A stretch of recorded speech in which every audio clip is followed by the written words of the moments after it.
नमस्कार। मैं डॉक्टर शुभा फड़के बच्चों की विशेषज्ञ हूँ और Sanjay Gandhi post graduate institute Lucknow में मेडिकल जेनेटिक्स विभाग की विभागाध्यक्ष हूँ। मैं आज आप लोगों को, अगर आपके परिवार में बच्चा होने वाला हो तो स्वस्थ बच्चा कैसे हो, मंदबुद्धि या अन्य जेनेटिक अर्थात जैविकीय बीमारियों से मुक्त हो और सर्व तरह से स्वस्थ हो, इसलिए क्या किया जा सकता है, इसकी जानकारी देना चाहती हूँ। जब भी परिवार में बच्चा आता है तो सब में खुशी का माहौल हो जाता है, क्योंकि सब लोग उम्मीद करते हैं कि होने वाला बच्चा घर में खुशियाँ लाएगा। अर्थात इसके लिए आवश्यक है कि वो पूरी तरह स्वस्थ हो, सही तरह से बना हो या उसमें कोई भी बर्थ डिफेक्ट्स या कोई भी कमियां नहीं हो। लेकिन दुर्भाग्यवश ऐसा नहीं होता है। जब भी बच्चा पैदा होता है तो 100 बच्चों में 2 से 4 बच्चों में कुछ ना कुछ बर्थ डिफेक्ट्स या दिखने वाली कोई कमियां, जैसे कि उंगलियां ज़्यादा हो या होंठ कटा हो या हार्ट में दिल में छेद हो, इस तरह से कुछ कमियां होती है। तो अगर इस तरह से देखा जाए कि भारत की आबादी में हर साल में कम से कम 5 लाख बच्चों में ऐसी तरह से कमियां हो सकती है, या जो बच्चे पैदा हो उनमें से कई बच्चों में इस तरह की कुछ ना कुछ कमियां हो सकती है। तो ऐसी कमियों के कारण बच्चों को जान को खतरा हो सकता है। कभी कभी उनके मानसिक या शारीरिक विकलांगता का उनको सामना करना पड़ता है और ये फिर परिवार में थोड़ी सी दुखद घटना हो जाती है। ये कुछ आमतौर पर दिखने वाली कमियों के बारे में जानकारी में देती हूँ। एक तो है कि जैसे रीढ़ की हड्डी में नसें बाहर आती है, उसको मेनिंगोसील कहते हैं, और कभी कभी होंठ कटा होता है, हाथ और उंगलियों की कम या ज़्यादा होना, या कभी कभी तो बिल्कुल ब्रेन का विकास हुआ नहीं है और तो पूरी तरह से उनका माथा, यहाँ पे हड्डी नहीं बनी है, जिसको एनेनकेफेली कहते हैं। ये काफ़ी आमतौर दिखने वाले बर्थ डिफेक्ट्स या जन्मजात विकृतियां हैं। तो ऐसे अलावा कई और बीमारियां हैं कि जो बच्चा जन्म होता है तब स्वस्थ दिखता है, लेकिन जैसे जैसे बच्चे का विकास होता है तो ये बीमारियां सामने आती है। जैसे कि ड्यूशेन मस्कुलर डिस्ट्रॉफी, इसका नाम काफ़ी लोगों ने सुना होगा, और ये बच्चों के हाथ पैर के मसल्स में काफ़ी वीकनेस या कमी आती है, दुर्बलता आती है, जिसके कारण बच्चे को ज़मीन से उठने में दिक्कत होती है, धीरे धीरे उसको चलना मुश्किल हो जाता है। और इसका एक मुख्य लक्षण है, जैसे कि आप देख सकते हैं कि पैर की जो काफ मसल्स होते हैं इसमें भारीपन दिखता है, मोटे दिखते हैं, जबकि उनके में शक्ति की कमी होती है। तो ये ऐसी तरह की बीमारियां जिसमें बच्चे की जान को खतरा होता है और उसकी लंबी उम्र नहीं होगी, ये सब परिवार में के लिए काफ़ी एक जिम्मेदारी होती है और दुख भी लाती है। तो ऐसे जो परिवार होते हैं कि जिनमें एक बच्चे में इस तरह से कोई कमी है या मानसिक विकलांगता है, तो ऐसे परिवारों के लिए हम किस तरह से मदद कर सकते हैं। उसके पहले मैं कोई जानकारी देना चाहूँगी कि इस तरह से जो जन्मजात बीमारियाँ आती है या बर्थ डिफेक्ट्स आते हैं, विकृतियाँ होती है, उनमें से कम 1/4 या कभी कभी आधे 50% कमियाँ जेनेटिक कारण से होती है या जैविकीय कारणों से होती है। कभी कभी ये भी हो सकता है कि माँ को कोई बीमारी हो, जैसे कि डायबिटीज़, और उसका अच्छी तरह से इलाज नहीं हो रहा हो, या माँ को कभी कभी बुखार आ जाता है, इन्फेक्शन हो जाता है जबकि बच्चा पेट में है, तब फिर ये बीमारी का पेट के बच्चे पे भी असर हो सकता है और इससे भी बच्चे में कुछ जन्मजात विकृतियाँ या कमियाँ या मंदबुद्धि का परिणाम दिख सकता है। और इसके अलावा कभी कभी कुछ बीमारी ऐसे है कि माँ पिताजी दिखने में ठीक होते हैं, लेकिन परिवार में एक से अधिक बच्चों में इस टाइप की बीमारी आती है, वो आमतौर पर जेनेटिक कारणों से होती है। ये मानना गलत रहेगा कि माँ या पिताजी ने कोई गलत काम किया है या उनमें कोई ठीक से अपने बच्चे की देखभाल नहीं की पेट के, इस वजह से ऐसी कमी आई, ऐसा मानना गलत होता है। तो हम इस तरह से बच्चे होने के लिए और इससे बच्चे नहीं हो, उससे रोकथाम के लिए क्या कर सकते हैं, ये हम देखें। तो ये जो इनसे ऐसे जन्मजात विकृतियाँ और जेनेटिक बीमारियों से बचने के कई प्रकार हैं। उनके लिए ऐसा है, एक तो हो सकता है कि हम कुछ बीमारियाँ जो बहुत ज़्यादा मात्रा में देखी जाती है समाज में और पॉपुलेशन में, उनके लिए हम सब लोगों को जैसे ही बच्चा पेट में आता है या उसके पहले ही माँ पिताजी या ज़रूरत हो तो पेट के बच्चे की जांच करें और ये बीमारियों का से उनको बचाए। दूसरा ऐसा होता है कि कुछ बीमारियां ऐसी होती है कि जिनको बहुत जल्दी अगर निदान हो जाता है तो फिर उनको जल्दी इलाज शुरू करके उनके परिणामों से बचाया जा सकता है और विपरीत परिणामों से बचाया जा सकता है, और इसके लिए आवश्यक होता है कि नवजात शिशु की हम जांच करें, और इनको कहते हैं न्यूबॉर्न स्क्रीनिंग और genetic test of the newborn. इसके अलावा तीसरा जो है कि जिसमें बहुत जल्दी हम इलाज कर सकते हैं और कोशिश कर सकते हैं कि बच्चे को नॉर्मल या नियर नॉर्मल सामान्य तरह से जीने के लिए हम उनकी मदद कर सकते हैं। तो अब देखें अब किस बीमारी के लिए किस तरह का रोकथाम, किस तरह की रोकथाम की विधि उपयुक्त हो सकती है। तो मैं ये बताना चाहूँगी कि जब पेट में बच्चा आने के बाद या आने के पहले जो हम टेस्ट कर सकते हैं उन बीमारियों के नाम है beta thalassaemia major, neural tube defects या जो मैंने कहा था कि मेनिंगोसील और एनेनकेफेली, जिसमें ब्रेन और रीढ़ की हड्डी के नसों का विकास नहीं सही होता है, और डाउन सिंड्रोम जो एक मंदबुद्धि का कारण है। नवजात शिशु की जो जांचें होती है वो कई जांचें हैं, कहीं विकसित देशों में तो 50 तक बीमारियों के लिए जांच होती है, लेकिन जो आम बीमारियां हैं और जिससे बहुत ज़्यादा ज़रूरी है और उसका बहुत अच्छा और आसान इलाज है, उसमें बीमारियां हैं हाइपोथायराइडिज्म या जन्मजात थायराइड की कमी, galactosaemia, sickle cell disease, G6PD deficiency वगैरह वगैरह। तो पहले हम देखें न्यूरल ट्यूब डिफेक्ट्स। जैसे मैंने बताया कि बच्चे के अगर ब्रेन का विकास सही नहीं होता है तो कभी कभी होता है कि ब्रेन का कुछ हिस्सा बाहर आ जाता है, या कभी कभी ब्रेन बिल्कुल ही नहीं बना होता है जिसको एनेनकेफेली कहते हैं, और ये जो कमियां होती हैं ये 1000 बच्चों में 5 में पाई जाती है। तो ये सबसे आम जन्मजात विकृति है, और इसका आसान तरीका ये होता है कि जब पेट में बच्चा होता है तो 16 से 18 हफ्ते में अगर अल्ट्रासाउंड से देखा जाए तो ये बीमारी 90 से 90 से 95% या कभी कभी 100% तक पता चल सकती है, और इनका काफ़ी बार इलाज नहीं होता है, और इलाज हो तो उसके बाद भी बच्चे में कुछ कमी रहने की बहुत संभावना होती है। इसके लिए अगर ऐसे बच्चे का निदान 20 हफ्ते के पहले हो जाता है तो हमारे कानून के अनुसार ऐसे बच्चे बच्चे को गर्भपात करके निकाला जा सकता है, और परिवार में ऐसी दुखद घटना, ऐसे बच्चे का कमी वाले बच्चे का जन्म होने से रोकथाम की जा सकती है। इसके अलावा ये बीमारी के लिए रिसर्च ने ये जानकारी दी है कि जब माँ के पेट में बच्चा पलता रहता है तो पहले 20-25 दिनों के अंदर ही ये बच्चा बनता है, और तभी उसकी रीढ़ की हड्डी और न्यूरल ट्यूब का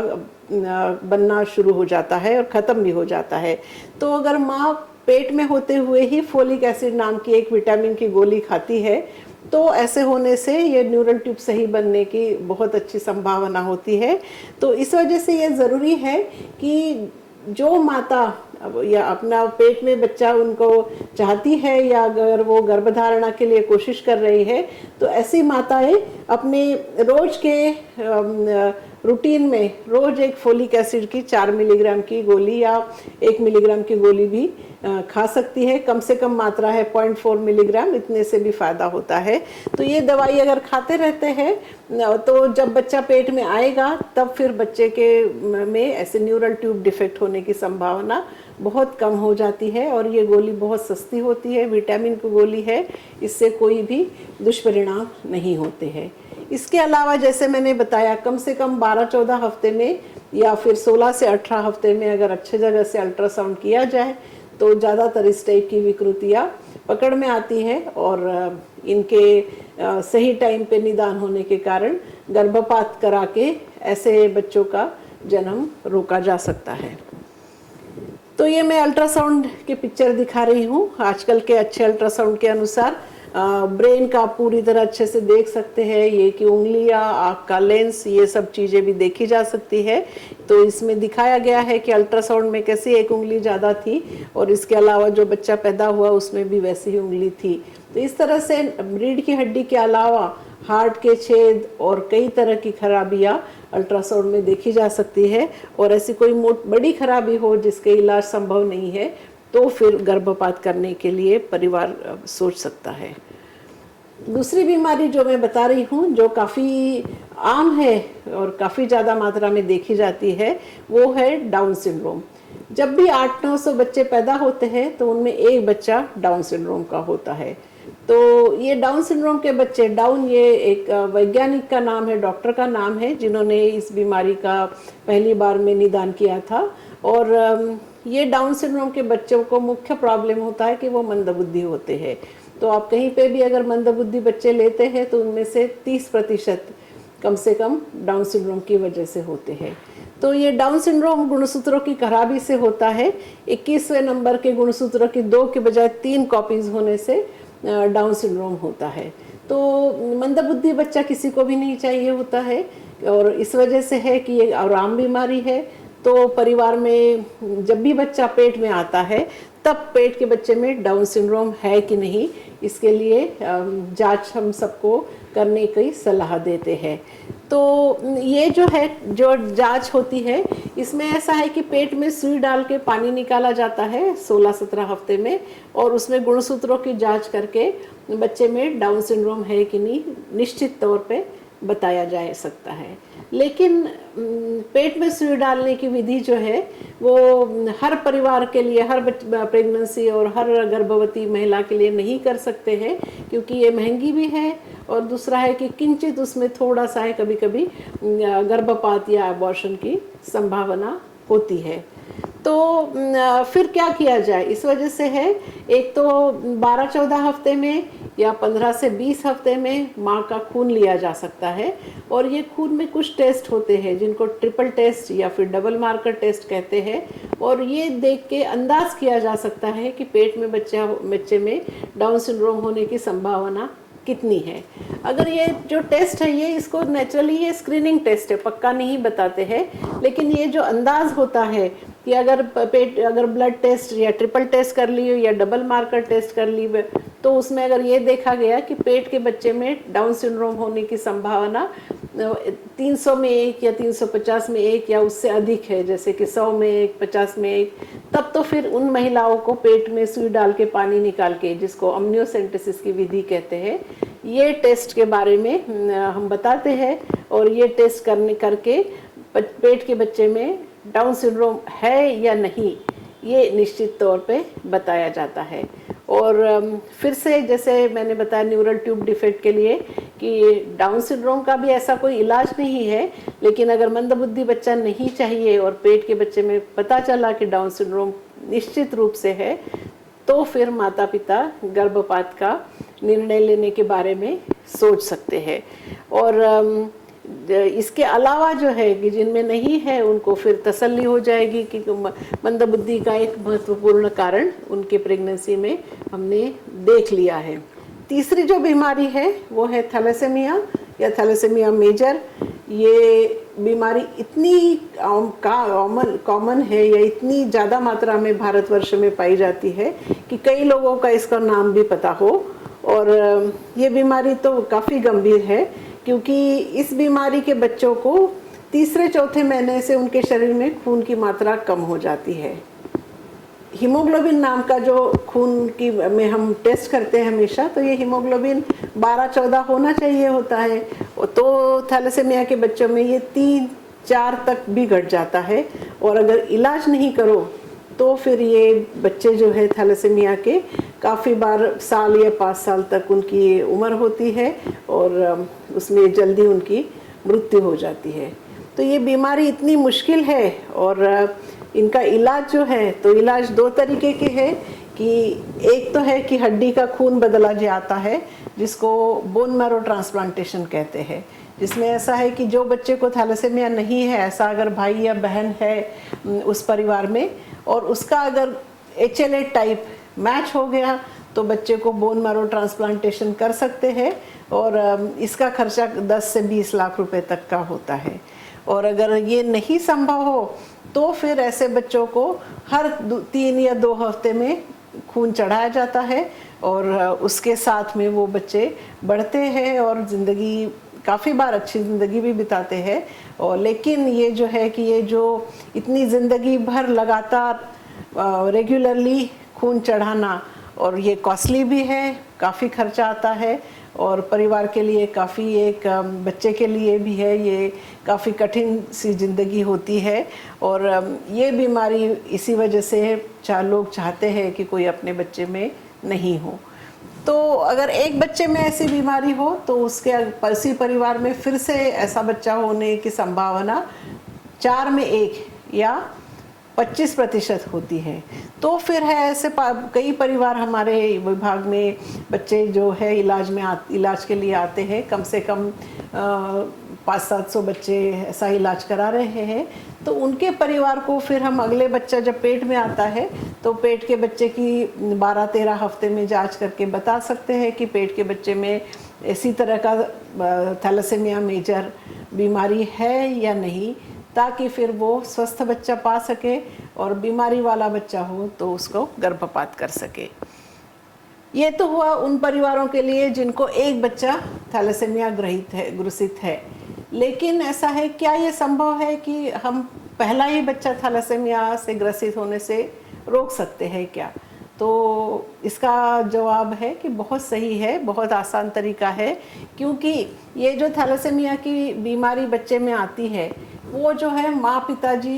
उसके वाहक होते हैं और उनमें कुछ कम मात्रा में ये थैलेसीमिया के लक्षण होते हैं जो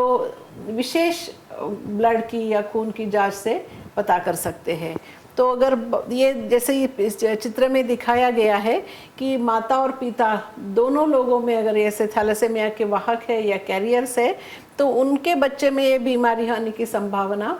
25% होती है। तो हमको ये ज़रूरी देखना है कि जब भी बच्चा पेट में आता है जिस भी परिवार में, उसमें माता पिता थैलेसीमिया के कैरियर है कि नहीं, इसको हम एक आसान टेस्ट से देख सकते हैं। तो ये जो थैलेसीमिया के वाहक होते हैं ये काफ़ी कॉमन है, इसमें कोई आम बात नहीं है। और ये लोग अपनी तरह सब एक जैसे दिखते हैं, उनको चेहरा देख के हम नहीं बता सकते हैं। लेकिन कहीं पे भी अगर 100 लोग बैठे हो तो उनमें से 3 लोग थैलेसीमिया के कैरियर होते हैं। जैसे कि ये चित्र में दिखाया है कि जो पीला हिस्सा, आधा पीला हिस्सा है, वो लोग थैलेसीमिया के वाहक या कैरियर्स है। तो उसमें ऐसा है कि 2 थैलेसीमिया के वाहकों की शादी हो जाती है, तब फिर है कि उनके बच्चे में ये बीमारी आने की संभावना होती है। और अगर एक थैलेसीमिया का वाहक या फिर दोनों अगर नॉर्मल लोग हो तो उनके बच्चे में ऐसा गंभीर टाइप का थैलेसीमिया नहीं आता है। इस वजह से है ये एक तरीका अपनाया गया है कई देशों में, और हमारे देश में भी हम सबको ये सलाह देते हैं कि जब भी बच्चा आप चाहते हैं और बच्चा पेट में आने के पहले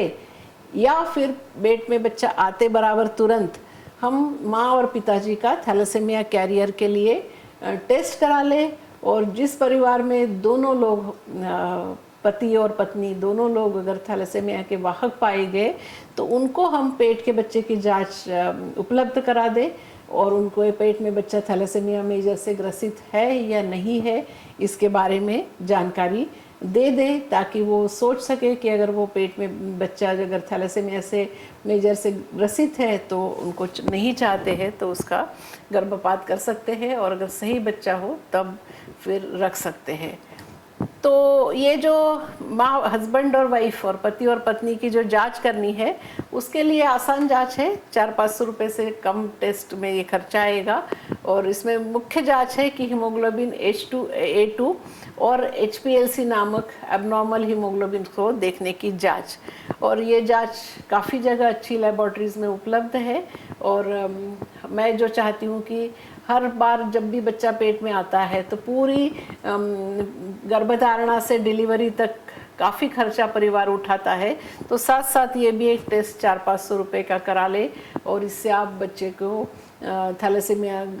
ग्रसित बच्चे का जन्म होने से मुक्ति पा सकते हैं। क्योंकि ये 500 रुपये के टेस्ट में जो थैलेसेमिया ग्रसित बच्चे का ज़िंदगी भर का खर्चा होता है, जो कि कम से कम 50-60 लाख रुपए से अधिक हो सकता है, या उससे हम बच सकते हैं। और ये जो दूसरे चित्र में दिखाया है कि जो पेट में जो गर्भ पल रहा है उसमें कैसा सैंपल लेके आसानी से टेस्ट के लिए सैंपल लिया जा सकता है। और ये टेस्ट उपलब्ध है, Sanjay Gandhi post graduate institute में उपलब्ध है, जबकि ये टेस्ट बहुत कम जगह भारतवर्ष में उपलब्ध है, लेकिन ये आसानी से उत्तर प्रदेश के रहवासियों के लिए उपलब्ध है। तो ये जो है ये बहुत आम बीमारी होने के कारण हम और बाकी भी देश के हमारे संस्थाएं और Indian council of medical research, ये सब लोगों की राय है कि हमारे देश में पूरी तरह से थैलेसेमिया के निर्मूलन किया जा सकता है या करना चाहिए, क्योंकि इसी तरह का थैलेसेमिया का प्रादुर्भाव कई मात्रा में इटली, ग्रीस और सार्डिनिया इस टाइप के देशों में था। और उन लोगों ने सब परिवार के सब देश की सभी लोगों की ये जांच करा के पूरी तरह उनके देश से थैलेसेमिया मेजर का निर्मूलन किया है। और इसीलिए हम भी ऐसी जानकारी आपको देना चाहते हैं और सरकार से भी हम कोशिश कर रहे हैं कि ये टेस्ट सबके लिए मुफ्त में उपलब्ध हो। इसके अलावा जैसे मैंने बताया कि माँ को डायबिटीज़ हो, मिर्गी की बीमारी हो जिसको एपिलेप्सी कहते हैं, या हार्ट का ऑपरेशन करने से जो एसिड ट्रॉम वगैरह दवाइयाँ खाई जाती है, ऐसे वाली बीमारियों के जो है और दवाइयों के बच्चे पे असर हो सकते हैं। तो जो लोग इस टाइप की दवाइयाँ खा रहे हैं वो ज़रूर अपने बच्चा पेट में आने के पहले या बच्चा प्लान करने के पहले डॉक्टर से या स्पेशली जेनेटिक्स विभाग के डॉक्टरों से संपर्क करें। और ये जो मैं कह रही हूँ कि जो पेट में बच्चा आने के पहले से राय ली जाए डॉक्टर की और स्पेशली जेनेटिक्स के डॉक्टर की, क्लिनिकल जेनेटिसिस्ट की, इसको कहते हैं प्री कंसेप्शन चेकअप। मतलब है कि आप जब बच्चा चाहते हैं तो फिर आप हमसे आके सलाह ले सकते हैं, हम आपके लिए जानकारी लेंगे कि क्या माँ को कोई और बीमारी है, परिवार में और किसी में कोई बीमारी है, अगर पहले बच्चे में आपके कोई बीमारी है तो ये सब देख के फिर हम ज़रूरी है कि आवश्यक आपके टेस्ट करा लें और फिर अगला बच्चा स्वस्थ होने के लिए अगर कुछ विशेष जांच की संभावना है तो उसके बारे में जानकारी दे सकते हैं। इसी तरह है कि जो मिर्गी की बीमारी के दवाइयों के डोज एडजस्ट करना, डायबिटीज़ का अच्छा कंट्रोल करना और रूबेला वैक्सीन लगवाना, थैलेसेमिया के लिए भी पेट में बच्चा आने के पहले से ही टेस्ट कर सकते हैं। तो ये कई चीज़ें हैं कि जो पेट में बच्चा आने के पहले से की जा सकती है। और इस तरह की जो सलाह मशवरा है, ये प्री कंसेप्शन चेकअप मैं ज़रूर कहूँगी कि जो भी यंग कपल्स हैं और जो बच्चा प्लान करना चाहते हैं वो इसकी सुविधा का लाभ उठा लें। उसके बाद जो है पेट में बच्चा आता है तो फिर डॉक्टर गायनेकोलॉजिस्ट से तो ज़रूर आपको पहले से चेकअप रेगुलर करना चाहिए। इसके अलावा मैंने बताया कि अगर पहले नहीं हुआ हो तो थैलेसेमिया का टेस्ट करा ले। डाउन सिंड्रोम के लिए पहले 3 मास में या फिर 15-16 हफ्ते में टेस्ट करा ले, अल्ट्रासाउंड करवा ले और अच्छी जगह डिलीवरी करा ले, क्योंकि अच्छी जगह डिलीवरी करने से बच्चे के नवजात शिशु के लिए वहाँ पे व्यवस्था होगी, डॉक्टर होंगे, ताकि कोई प्रॉब्लम होता है तो उस तरह से जल्दी उसका इलाज हो सके। तो ये जो मैं बताना चाहूँगी, फिर से एक बार दोहराना चाहूँगी कि अगर आपके परिवार में किसी बच्चे को मंदबुद्धि है, किसी को कोई इसी तरह जन्मजात विकृति है, खून बहने की बीमारी है, थैलेसेमिया है, मस्कुलर डिस्ट्रॉफी है, या और कोई भी स्किन की बीमारी है, हाइट कम है, कई ऐसी जेनेटिक बीमारियां होती है, या बच्चे का अगर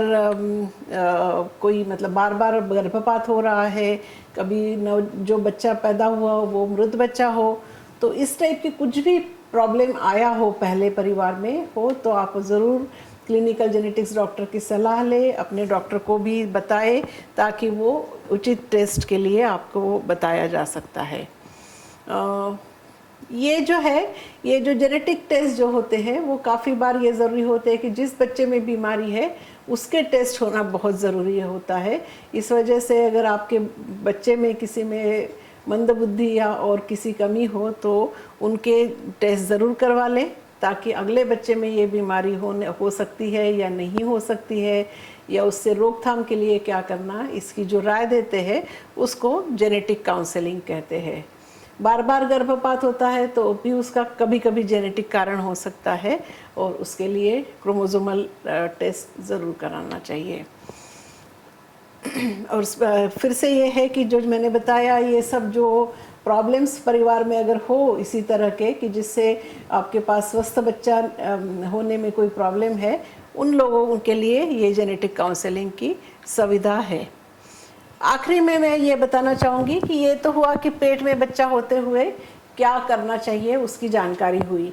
लेकिन जब बच्चा पैदा होता है तो मैंने जैसे पहले बताया था, कुछ बीमारियां ऐसी होती है कि जिससे बच्चे पे काफ़ी गंभीर परिणाम होते हैं, स्पेशली विशेषतः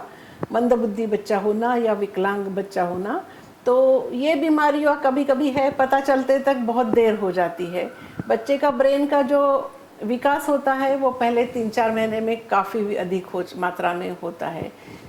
तो फिर अगर ऐसी बीमारी अगर आपको 3-4 महीने बाद निदान हुआ, जैसे कि इसमें दिखाया गया है कि एक जो बाई तरफ बच्चा है उसको थायराइड की कमी थी जन्मजात, और जब उसको पता चला डॉक्टर को या परिवार को लगा बच्चे में कुछ कमी है, और फिर उसका निदान हुआ और फिर उसको दवाई शुरू करी, तो फिर वो बच्चे को जो नुकसान हुआ है, जो परमानेंट ब्रेन को नुकसान हुआ है, उसके कारण बच्चा ज़िंदगी भर विकलांग रहेगा और उसको अब इलाज करके भी कोई फ़ायदा नहीं हो सकता है। तो ऐसी जो बीमारियां हैं इनके लिए आवश्यक है कि जैसे ही बच्चा जन्म हो, तीसरे चौथे दिन इन सब के लिए टेस्ट किया जा सकता है। जैसे कि ये जो गुलाबी रंग का फ्रॉक पहन के लड़की है, हंसती है, तो वो जो है कि हमारे ही अस्पताल में पैदा हुई थी, और उसको तीसरे दिन जो आप सभी बच्चों को टेस्ट कराते हैं उसी तरह उसका टेस्ट किया गया। दिखने में वो पूर्णतः नॉर्मल थी, लेकिन उसको भी थायराइड की कमी आई, और आप फ़र्क देख सकते हैं क्योंकि उसको जैसे ही पहले 2-3 हफ्ते में ही थायराइड का इलाज शुरू किया, छोटी सी टैबलेट खानी होती है ज़िंदगी भर, और देखो पूरी तरह उसका विकास सही हुआ है और उसके माता पिता खुश हैं।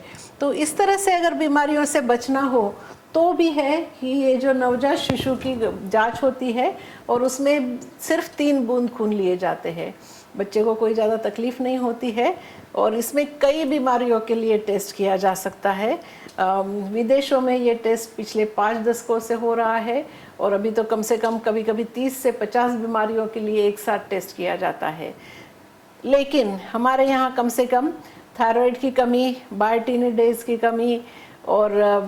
इसके अलावा गैलेक्टोसेमिया की कमी, इन सब 3-4 बीमारियों के लिए हम सबको राय देंगे, डॉक्टर्स को और परिवारों को, कि अपने बच्चे का जो नवजात शिशु का टेस्ट होता है, न्यूबॉर्न स्क्रीनिंग, वो उसका तीसरे 3 या चौथे दिन में ये टेस्ट ज़रूर करवाए। तो इसी तरह से ये हमने अभी तक कम से कम 13-14 हज़ार बच्चों का टेस्ट किया है, जिसके लिए हमको डिपार्टमेंट ऑफ बायोटेक्नोलॉजी से सहायता मिली है, और उसके अनुसार हम इसी तरह से ये जो जानकारी का पैम्फलेट दिखाए जा रहे हैं कि मंदबुद्धि से बचाव के लिए बच्चे के 4 बूंद खून की जांच, ये इस तरह से हम सब जानकारी देते हैं और परिवारों को कहते हैं कि बच्चे का टेस्ट किया जाए। और ये टेस्ट की सुविधा Sanjay Gandhi post graduate institute में उपलब्ध है, और ये जगह जगह से भी, ये बिल्कुल कागज़ पे ब्लड लिया जाता है, तो कहीं जगह जगह से पोस्ट से भी भेज सकते हैं लिफाफे में डाल के ये कागज़। और ब्लड टेस्ट निकालने के लिए, ब्लड निकालने की विधि भी बहुत आसान है, किसी को भी सिखाई जा सकती है। और अभी तक जैसे मैंने बताया 13-14 हज़ार लोगों का हमने अलग अलग अस्पतालों से, बाराबंकी, सीतापुर, सब जगह जगह के अस्पतालों से हमने टेस्ट किया गया है। और ये है कि 1000-2000 में एक बच्चे में थायराइड की कमी मिलती है, तो ये काफ़ी ज़्यादा मात्रा में है, और इसके लिए ये टेस्ट सबको करना आवश्यक है। आखिरी में ये मैं बता रही हूँ कि अगर आपके परिवार में किसी में, फिर से एक बार दोहरा रही हूँ कि किसी भी बच्चे में कोई कमी हो या मृत बच्चा हो तो सब आप ज़रूर अगला बच्चा के पहले, पेट में आने के पहले से जेनेटिक काउंसलिंग और या जेनेटिक परामर्श ज़रूर कराइए। ये जो हमारे Sanjay Gandhi post graduate institute की वेबसाइट है, उसमें अगर आप जाके देखेंगे तो मेडिकल जेनेटिक्स विभाग के पेज पे, वेब पेज पे ये सब जानकारी जो मैंने आपको बताई है वो birth of healthy new born इसके तहत सब दी है। और अगर आप उसमें देखेंगे तो हिंदी में ये छोटी सी किताब है, पुस्तिका है, जिसमें ये सब जानकारी लिखी हुई है। थैलेसेमिया के लिए है, अनुवांशिक बीमारियों के लिए है, डाउन सिंड्रोम के लिए है, अलग अलग उसके अंदर चैप्टर है और अलग अलग विभाग है। और उसमें आप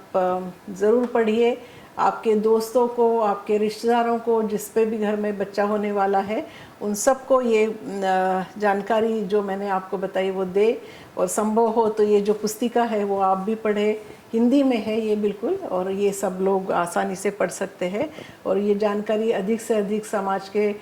लोगों के पास, परिवारों के पास पहुंचाए, ये मैं बहुत आवश्यक समझती हूँ। धन्यवाद।